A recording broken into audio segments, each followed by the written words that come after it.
Mindset is brought to you by Modern Investigation and Security Company Limited, providing quality, responsive services for over 40 years. Security at its modern best. Welcome to Mindset. I'm Suzette Buchanan, and tonight we're tackling a deeply sensitive and often misunderstood topic: psychologist or exorcist, unpacking the spiritual stigma around mental illness. In many communities, mental health symptoms are mistakenly attributed to spiritual forces, including the belief in demonic possession. Tonight, we're diving into these spiritual myths, exploring the complex intersection of faith, culture, and clinical care. Stay with us. It's going to be an important conversation.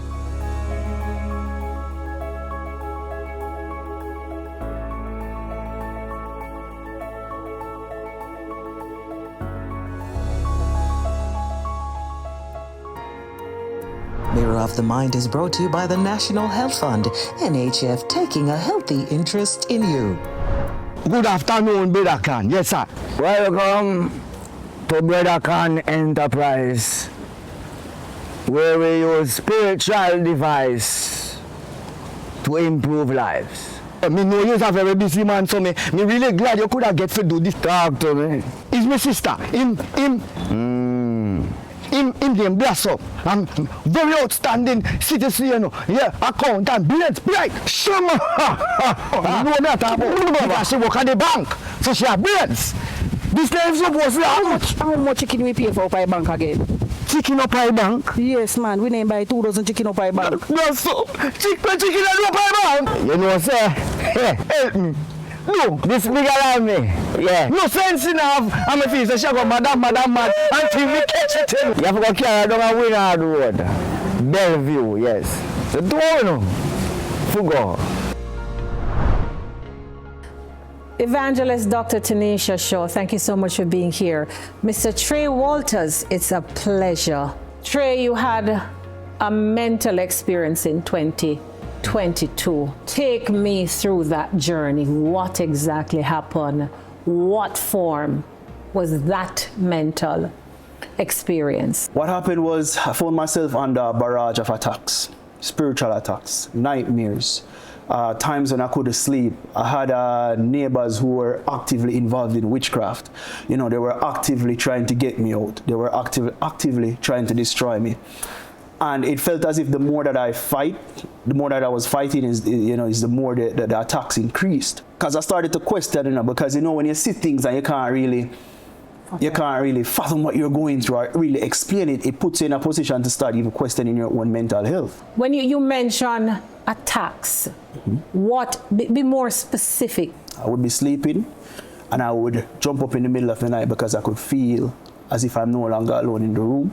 I had dreams of being chased, dreams of being stabbed, dreams of being unalived.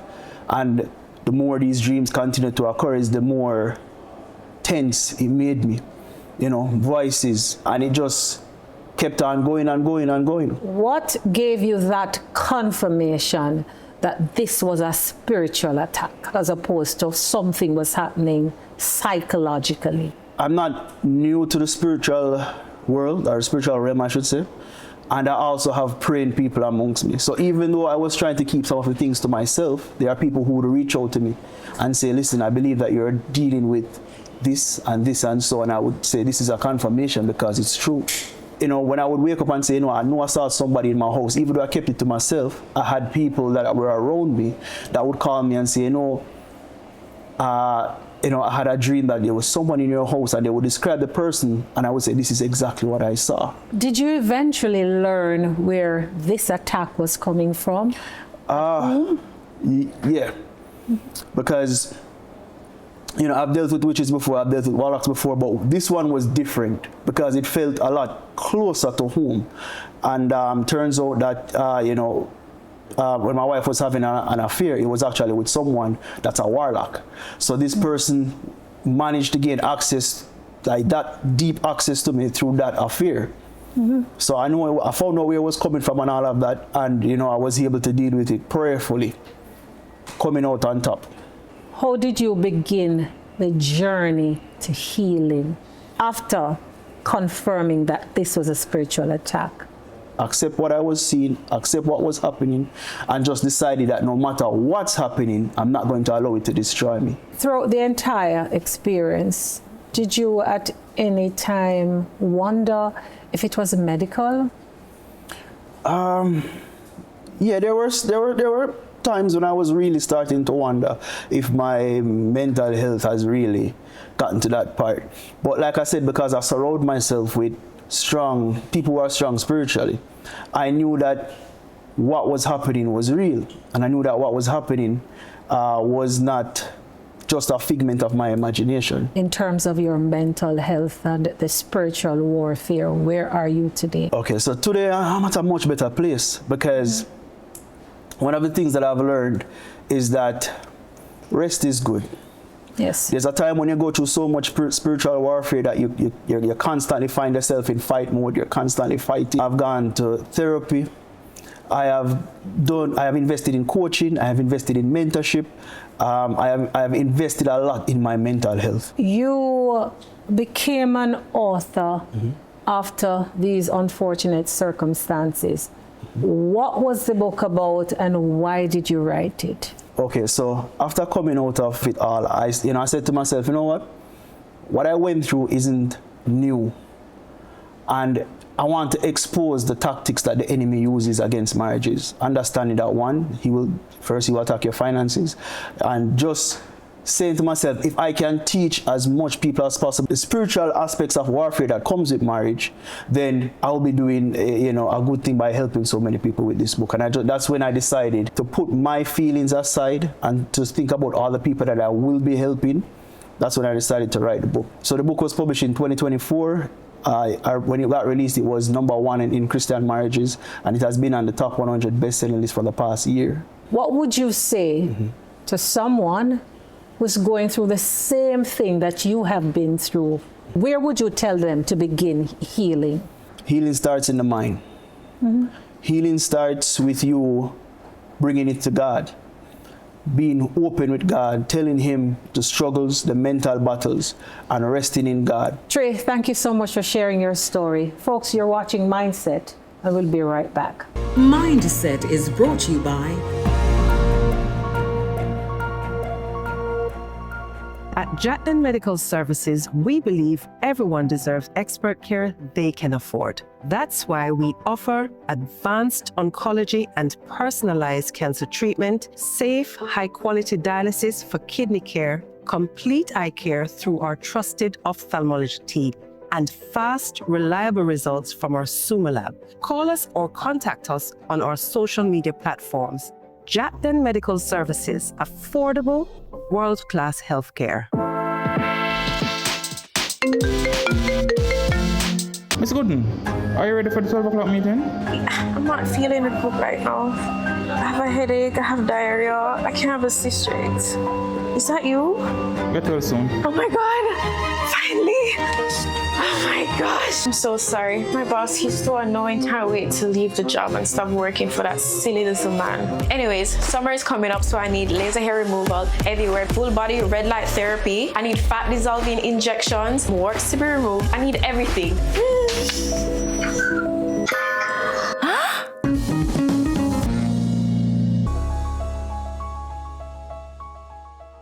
Welcome back to Mindset. Here on Mindset, we take the conversations to the streets and hear from you. Some say it's mental, others say it's spiritual. Let's find out who people trust more, the therapist or the church.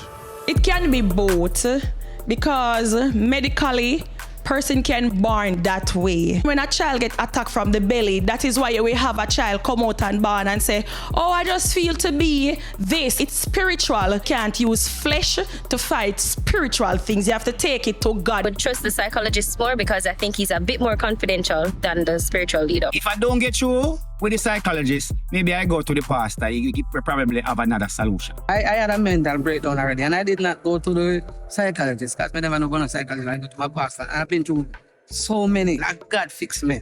No pastor, no psychiatrist can help me. The amount of I water my bag. We not afraid of him and she man or demon. We're now joined by evangelist Dr. Tanisha Shaw, who holds a strong belief in the spiritual realm's influence on mental well-being, even to the extent of demonic possession. Explain, Dr. Shaw, the notion of supernatural forces. Thank you for having me, Suzette. Life is spiritual, and everything, the spirit realms control the natural. So whatever you're going through, whatever you face, it happened from in the spirit, and there are forces behind it. Number one, it can come from the bloodline. It can come from you opening up a door, doing practical sins, and it open up a aspect for the forces to come in. Life itself generally spiritual. When my great-grandmother do something, it affect the 5th generation. It affect my mother, it affect me, and if I don't do something about it, it will also affect my children. Many people are struggling today, not because they have opened a door, but because that was initiated coming to the family through the bloodline. When you go to a doctor and you said something is wrong with you, the first thing that the doctor will do is tell you to do a blood test. Why? It is looking for the trait and where this sickness come from. Then they will ask you, is there this in the family, this in the family? So it is really spiritual than physical. The chemistry, if you take a pill, the pill will deal with the chemistry. But the mind, you have to deal with it. When do you say to your congregation, you go to the psychiatrist, you come to the altar? Okay, there is a calculation where you'll ask what triggers off what you're going through. And then you can say that, because what happened when you're going through a mental thing, this is where the demons can hide also. So you have to identify that this is something that you have been through from she was small. This is something that was going through or what happened to you that you have not explained, because I believe that everybody need somebody to counsel them. Everybody need a pastor, everybody need a coach, everybody need a therapist. Why? Because there are things that struggle and battle with from you was a child, and it affect you and you don't know. Some people said, it's some mistake, that's a demon. And you have to know that you have to deal with it. So you have to know the treatment. What is it that you're suffering for? What is it that you're going through? You have an idea what triggers off, and then you can identify that there's a demon behind this. Would it be fair to say that it sometimes, or in most cases, requires a combination of spiritual and psychological? One thing I can say, Suzette, when you come in contact in the presence of God, no one cannot do. It's a different thing that can happen. It's something that the joy that you have, it cannot be stolen, and the peace that you have cannot be shaken.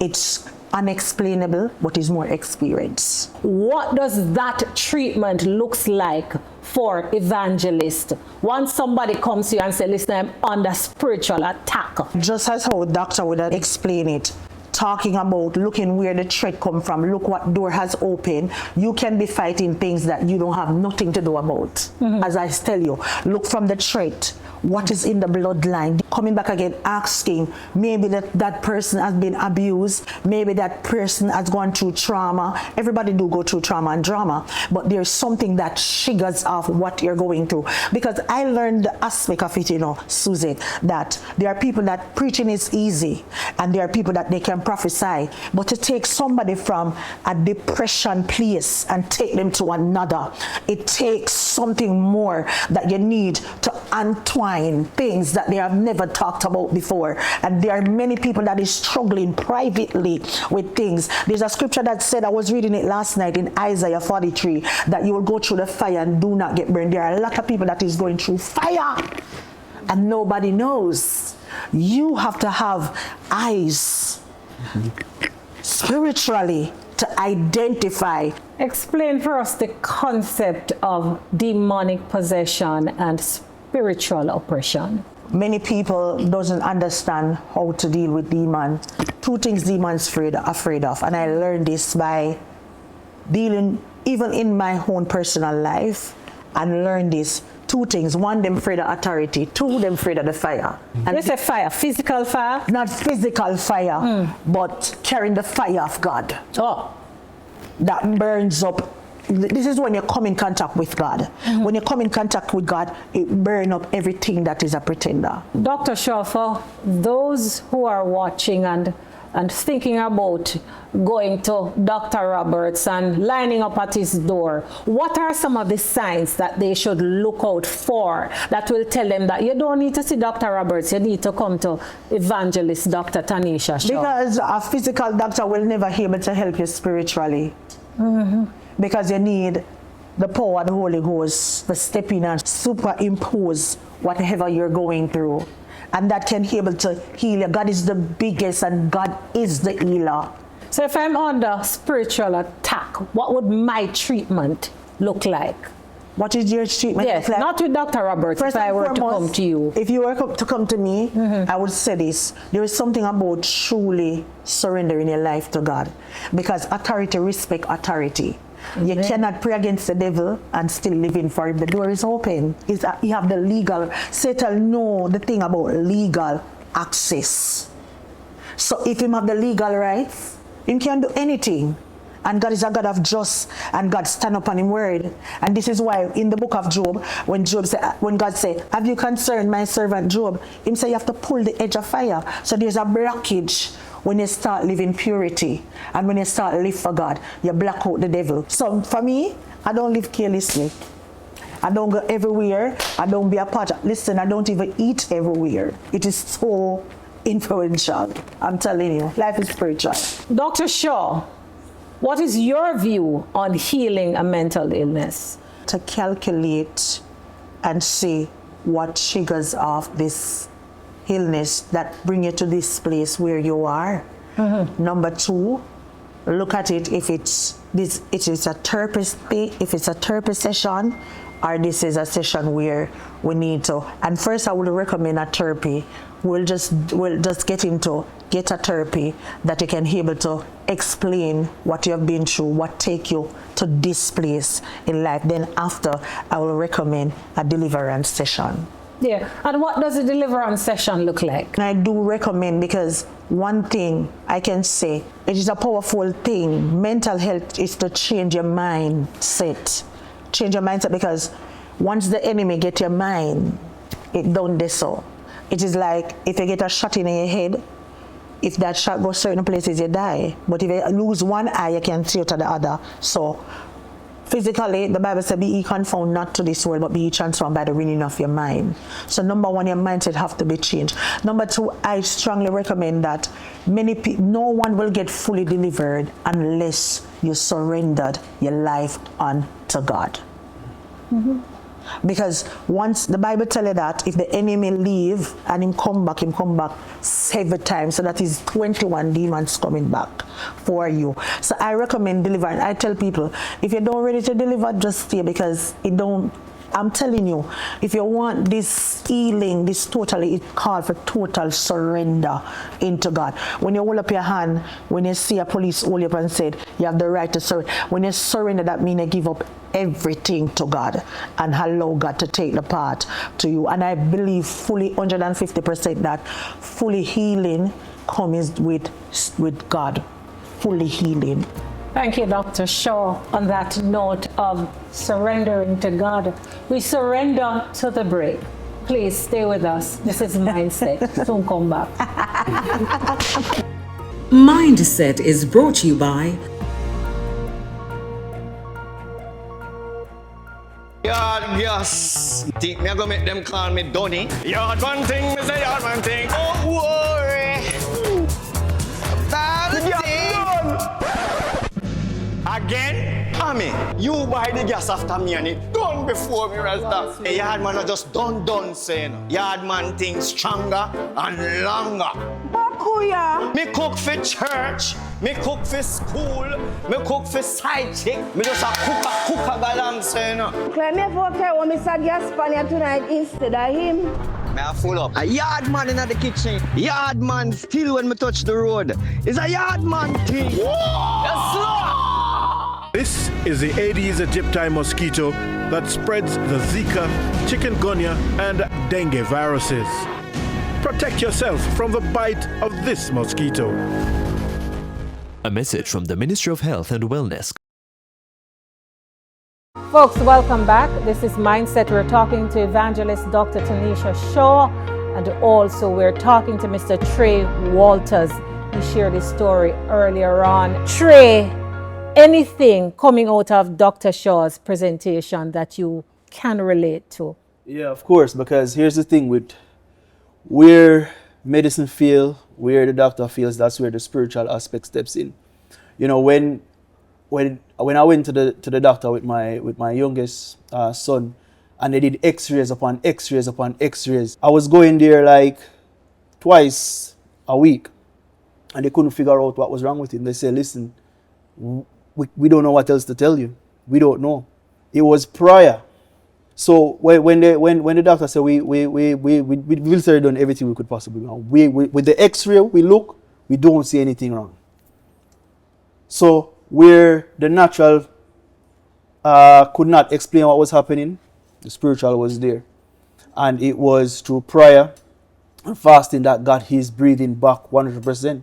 And with my other son now, you know, with severe speech impediment, he was not talking at all, non-verbal. It was after the whole warfare was over. So he's now talking. Yeah. Vice the other day tell me happy birthday. We're talking everything. It's interesting to hear what Dr. Simpson is going to say, because I think Dr. Simpson might need to come to you as well, because I'm sure he has some non-verbal and some cases and might need to have a discussion and a partnership here. So, very enlightening, very informative discussion.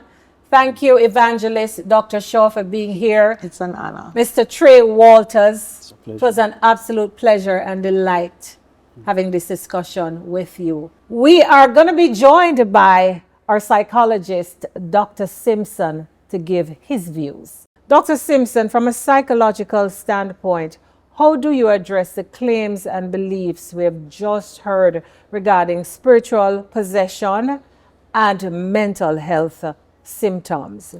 Well, usually on a general basis, there's a intertwine between religion and psychology, but it's just a different perspective on how things are interpreted. So I would say that yes, there is a space for each profession, each area for helping persons with mental illnesses. There are several instances where pastors in particular have referred patients to me, for example. So they're saying there's so much that we can do spiritually, but we also need a psychologist as well. Do you think there are cases where there's no need for them to see you and just to go to their pastors or their evangelists? I think in some cases, yes. Now, there are some persons who definitely don't have a mental illness. They feel as though they have a mental illness, but upon finding what was happening, you realize it's more of a spiritual need as opposed to a psychological need. And we have to be fair to each person. Not because I may want the business means that I'm going to treat the person just because. I want to provide the best care for the individual. So referring them to a pastor or otherwise is quite good. But how do you make that differentiation, though, between those who need spiritual care as opposed to those who need to sit on your sofa? All right. So one of the primary things that we look for is how is the person functioning on a daily basis? Have they gone to different avenues and sought support from other places? What was the result of that? How did they manage? And so what I found in my practice is that when persons come to me, they are aware that there are some symptoms that they're having that cannot be explained by anything else. And so they would seek support from me or otherwise. But in terms of spiritual aspect of it, they may say, well, the explanation seems a little bit more spiritual and less psychological. And so we have to guide them in the right place. How prevalent is the belief in spiritual causes for mental illness within communities you serve? And how does this impact individuals seeking help? So based on just my little research, about 70% of persons believe or rather to lean toward a spiritual basis for mental illnesses. Of course, leaving about 30% actually seeking the services on that level. Now, when that happens, you'll find that some persons will say the spiritual aspect is helping, but they need something more. There's something else that is needed to help with all the symptoms that they're experiencing. And so they come to me we work together to find out what's the best way forward for them. Dr. Simpson, thank you so much. Each week on Mindset, we share the voices of the forgotten residents of Bellevue Hospital, ready to return to society but left behind by their families. Hear their stories only on Mindset. I grew up in a home with a mother and father. I went to junior high, basic school, kindergarten, high school and college. I completed college and I came down in Jamaica year 1998, 1999. And I went back to college to study accounts. I graduated accounts at a school by the name of Rapid College. But I didn't get to pursue the career into accounts. I didn't get a job. I ended up in Bellevue Hospital most about 2002, 2003. My family came and visited me off and on. But since then my mother passed and my father passed.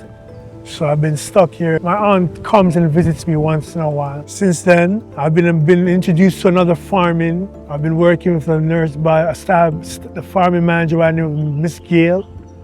She's been taking care of me, cultivating cucumber, pop chow, watermelon, sweet potatoes, cultivating a lot of different goods, products for the kitchen up there. Try to make contact with your family. When you make contact with your family, they'll remember you. What an incredibly powerful and insightful discussion we've had tonight on Mindset. We've truly unpacked the spiritual stigma surrounding mental illness, exploring the deeply held beliefs that symptoms can be caused by demonic possession. It's clear that the intersection of faith, culture, and clinical care is a complex landscape that requires immense understanding and empathy. Our hope is that by bringing these different viewpoints to the forefront, we can encourage more open dialogue and ultimately guide individuals towards the most effective and compassionate care. Thank you for joining us on Mindset. We'll see you next time.